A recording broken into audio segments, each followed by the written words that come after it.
The 25 euro hotel breakfast problem, or why your bakery understands AI better than most companies. Artificial intelligence. Some say it will save the world. Others say it will take all our jobs. There is a truth in between. Let's speak about it. AI without the PhD, because somebody has to translate this stuff. AI without a PhD, because somebody has to translate this stuff. I'm back, I'm Dominic, and today I speak about my bakery experience on a travel. No, we are not getting a travel block here now. But I want to speak about something that came in my mind when I was traveling. So I was in a hotel for longer than a week, and the hotel breakfast was 25 euros, which is, from my perspective, insane. But hotels start to do that nowadays, and 25 euros is still a good price. I also saw hotels that charged $42, $50 for a simple breakfast where you just can grab the stuff. But this is not the kind. I don't want to rant about hotel breakfast pricing because we have to take it. Or what I do, I go somewhere else because roughly I eat a croissant in the morning, I need a coffee, and I'm done. And paying that amount of money for croissant and the coffee looks pretty inefficient to me. Even on a company budget, I travel as I would travel for myself, and therefore I'm not expensing that insane amount of money to the company I'm working for. So this is a rational thing. So I find a bakery nearby, and I'm a pretty predictable person, and somebody pointed it out. I wear most of the time the same polo shirts because I buy them in batches and then I wear them.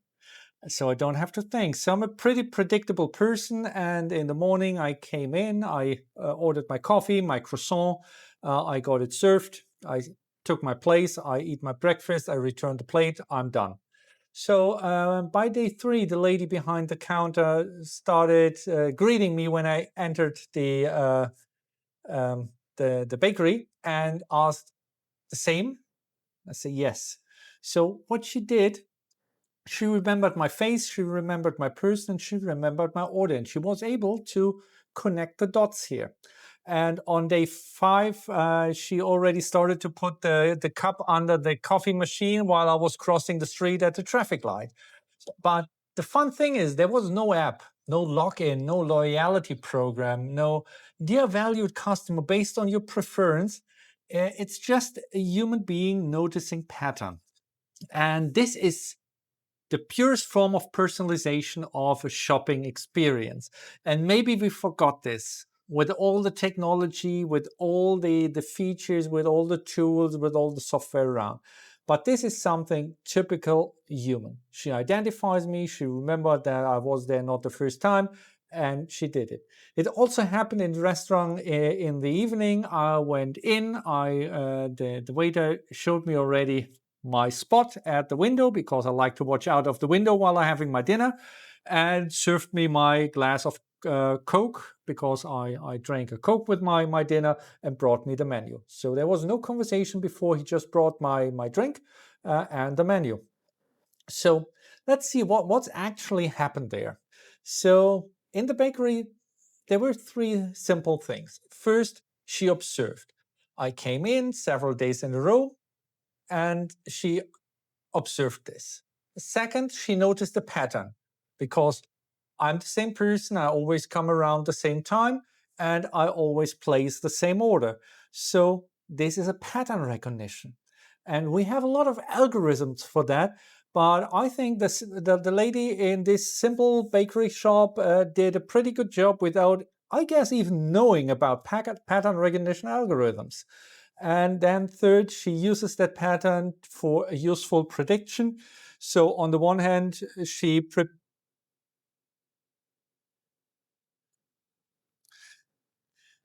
used this pattern for useful prediction. So she prepared my coffee already, so I don't have to wait longer time in the line.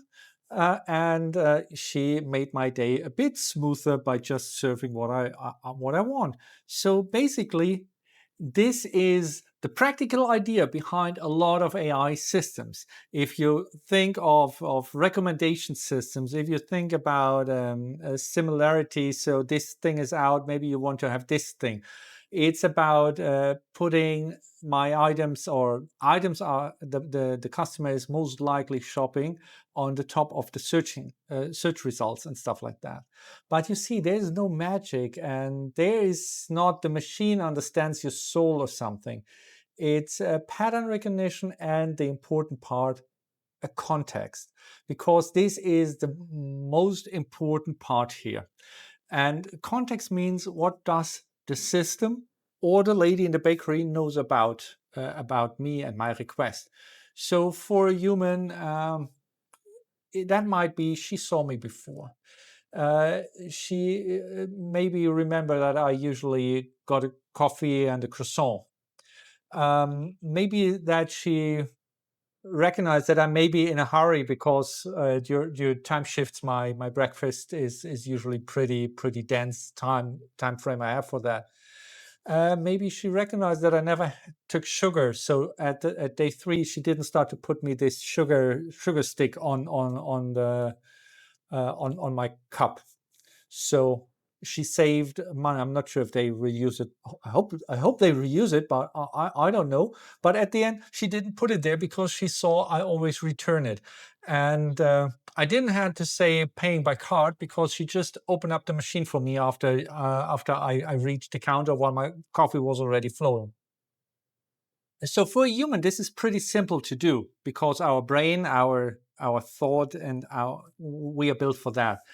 For an AI system, this is way more complex. So an AI system would need the previous messages. It would need my customer history, my product preferences, maybe in other cases, recent support tickets, maybe my location. It would need the day of the time. For a human being, it's pretty obvious what's the day of the what's the time of the day.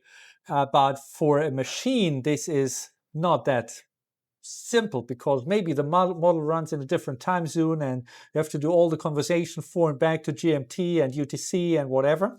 It needs to know my past purchases, and it needs to get a current task. And without that context, every interaction for the machine would be a first meeting, while the human already brings this. So only with the context, a system can become useful. And this is when we speak about this, the human memory versus the AI memory. And this is where the bakery becomes a better teacher than most AI presentations, to be honest. The bakery lady did not need a data warehouse, a model retraining pipeline, or a personalization strategy workshop. She doesn't have that. I have no idea what the training of the staff in a bakery is, but I don't think that they know what a data warehouse is, or that they go through retraining pipeline every couple of weeks to learn about that. They get new product, they get a fact sheet, and they can look it up in their POS system, and that's it. So in the personalization strategy workshop, I don't think that any bakery will do that. Uh, Still, she did a perfect job. So she saw the same person, she remembered the order, and this is very good because as humans, we have this kind of lightweight memory. And we can connect small systems very quickly and easily. We remember those useful things being without being explicit told. So always take the coffee. He is in a rush, and whatever. So AI does not know this naturally, and that unless we design it that way. And this is what we have to keep in mind, and this is what we spoke in the last episode about the vector databases. This is exactly where we work with that, or not only the vector database, we have the RAG and all of that. So we need to design an AI system to do something that is absolutely obvious and clear and self-explaining for a human. And an AI chatbot may seem very smart in one conversation, but for the next conversation, it completely forget what happened yesterday.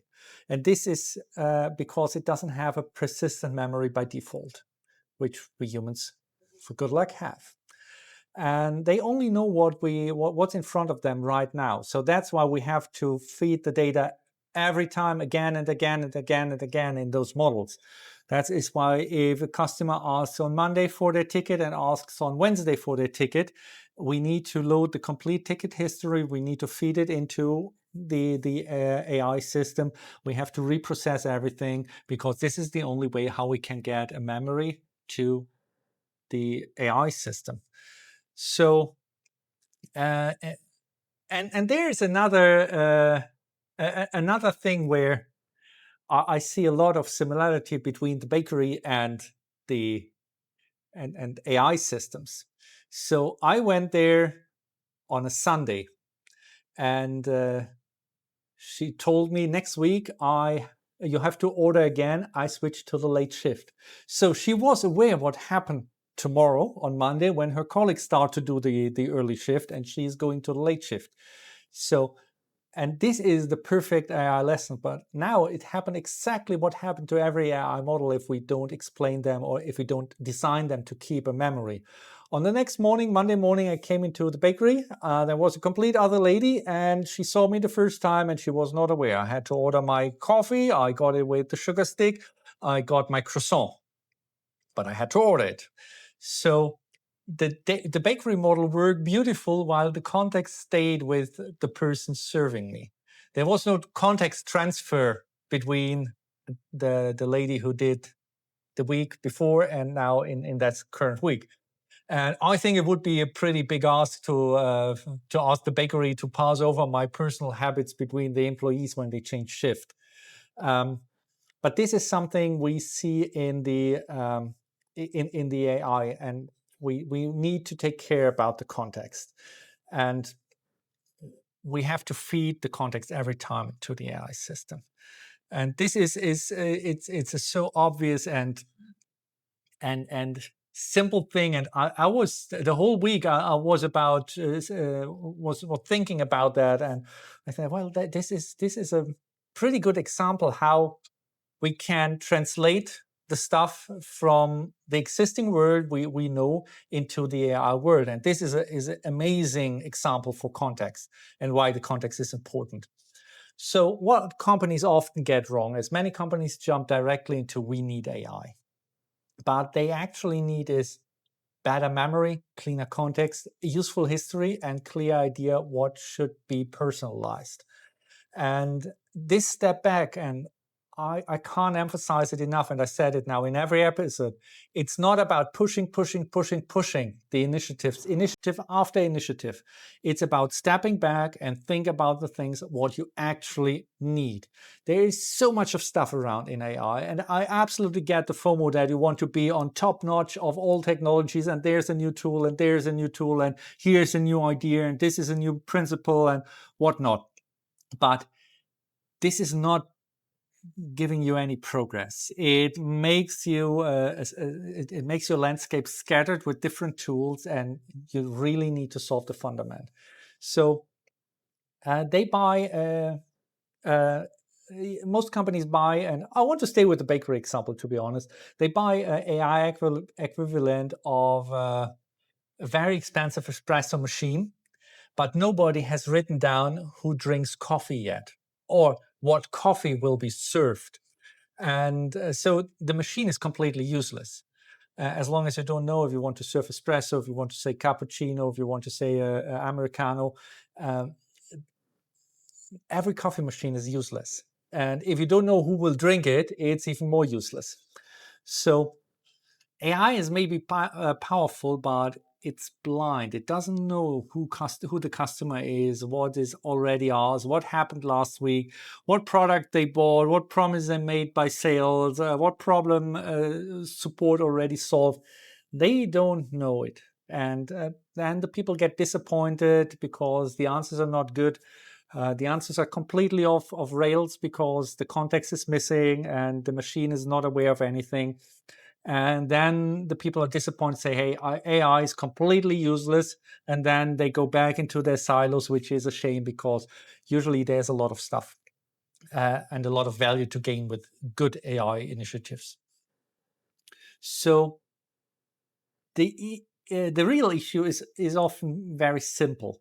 The AI was never given the bakery's lady memory. Keep that in mind. Keep that always in mind. Keep in mind that the bakery lady has a memory, and she knows how to connect the dots.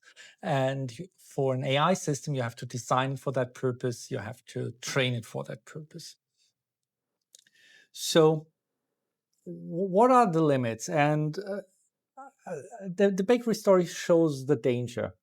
After 3 days, the lady was pretty accurate because my behavior was simple and stable. Coffee, croissant, done, خلاص. But imagine if on day 4 suddenly wanted tea, scrambled eggs, or I have no idea, maybe a strawberry cake or whatever. Then my pattern breaks. And this matters because AI systems can become overconfident from shallow patterns. The same the bakery lady maybe gets. Because but what happened in the worst case? In the worst case, she put the croissant back and put me a strawberry cake. So it's an overseeable risk there. But overconfident AI systems from shallow pattern are dangerous because they may assume you bought one product, and so you may want 10 more and order them already so they are on stock. You clicked one article, so you have to be obsessed with the topic. But maybe it's just I hit this link because I was distracted and moved my mouse. You ask one question, so it tries to define your entire personality around that question. Or you behave one way last week, so it expects you to behave the same way all the time, forever and ever. So personalization can become annoying when mistakes from temporary patterns becomes a permanent identity. And humans do this too, of course. But AI can do it at scale, and this is the danger. So in the worst case, my bakery lady will put out a croissant and put it back. But if you have AI agents and you run them for 100,000 clients and they start to show these behaviors, then it will get an issue. So good personalization should feel like a service. A bad personalization feel like surveillance with a discount code. Keep that in mind again. So yeah, I think we should wrap it up here. So it's interesting what we can get out of a simple visit in the bakery and watching the patterns that happen there. So let's wrap it up and say the bakery lady did not pass the Turing test. She passed a much more useful one. She remembered the coffee. And maybe that is where we should start with AI. So not with machines that pretend to understand everything, but let's design systems that remember the right things, forget the unnecessary things, and know when to ask again. Because sometimes the future of artificial intelligence looks less like robot butlers. It looks more like someone starting the coffee when they see you over the street. So with that, thank you for listening in. Thank you for listening my bakery story. I never thought of doing a full podcast episode about AI using a bakery as example. I hope it was clear. I hope it was understandable. And I hope I was able to translate this stuff.